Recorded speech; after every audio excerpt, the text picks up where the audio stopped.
Panalo para sa Gilas Pilipinas dahil qualified na sila sa FIBA Asia Cup matapos matalo ng New Zealand ang Chinese Taipei sa mainit na tagisan nitong Lunes, November 25.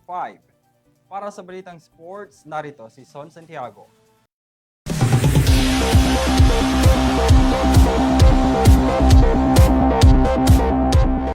Opisyal nang naselyuhan ng Pilipinas ang kanilang pwesto para sa FIBA Asia Cup matapos talulin ng New Zealand All Blacks ang Chinese Taipei sa score na 81-64 sa matinding bakbakan nitong Lunes, Nobyembre 25.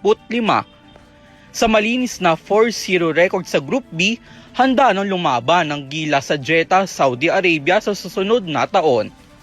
Samantala, sa laban ng New Zealand kontra Chinese Taipei kahapon, bumida si Thomas Vodanovic na may 11 puntos, 5 rebounds at 2 steals.